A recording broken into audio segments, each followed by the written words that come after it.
It would not surprise me if people tried to change her image.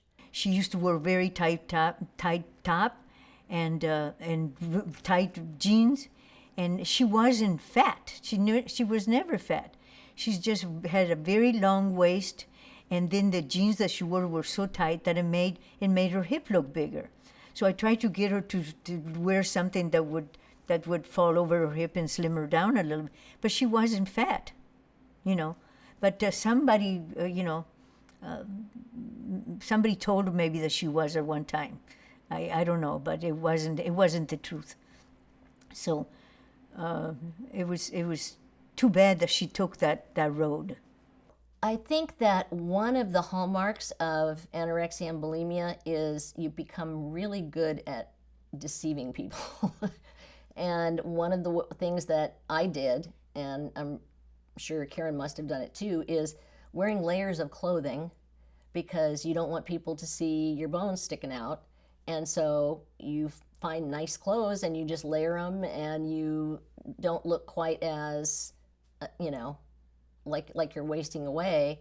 And when you're young, you tend to have a rounder face. Your face tends to thin out as you get older. And so if people were just looking at my face and not seeing, my body being exposed other than in several layers of clothing, it wasn't quite as obvious, And I'm sure that was one of the things that Karen did as well, I recognized the fact that she was thin, but so was I then, and I had not received help yet. So I think more than anything, it was kind of like I recognized something in her that was really not that uncommon in Hollywood at that point in time. I mean, it still continues to be a problem for a lot of people in that kind of, career and environment. And so while I noticed it, it's a weird thing that your brain does when you are eating disordered, because you look at other people who might look like you, but you almost feel like you're in competition.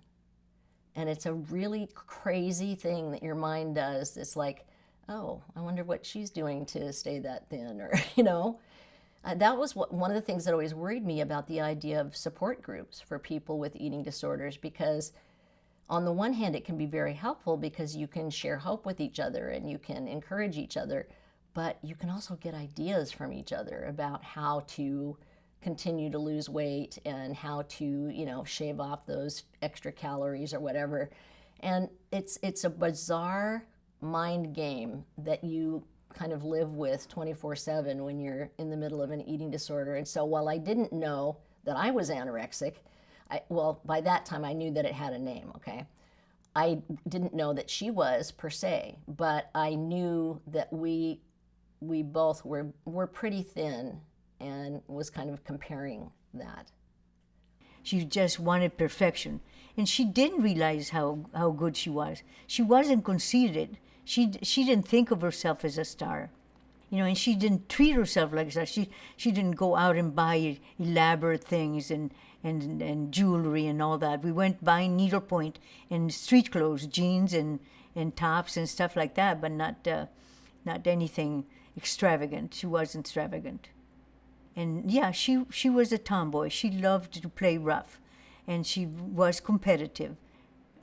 She wanted to be married. She wanted to have children, even though she was, a little bit maybe what Richard should have had.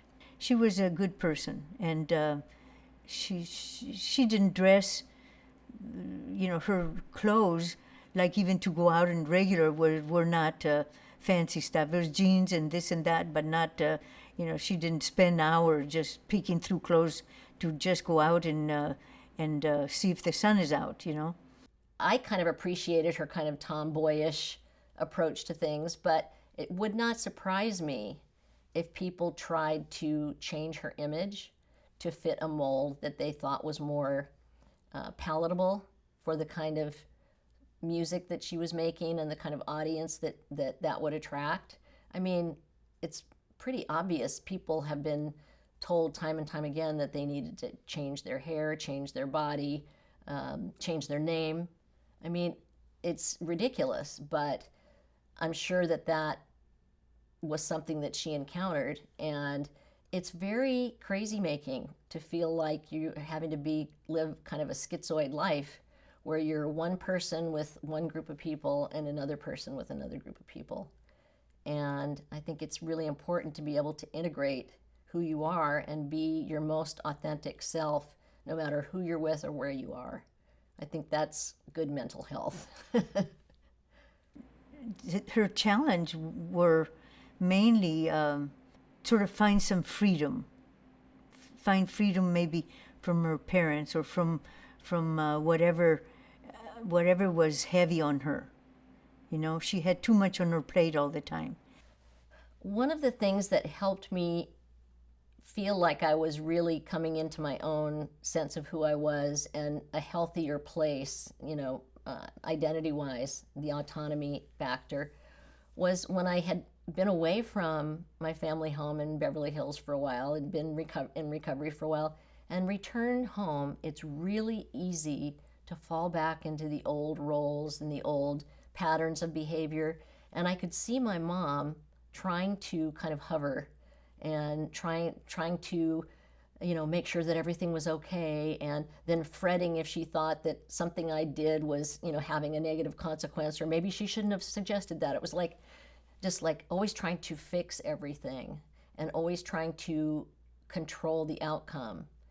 And I was in the kitchen, I remember, in the kitchen in Beverly Hills, and I was getting something out of the cabinet, and my mom was, talking in the background, and I slammed the cabinet, and I turned around and I said, "When are you going to stop treating me like a child and realize that I'm an adult?"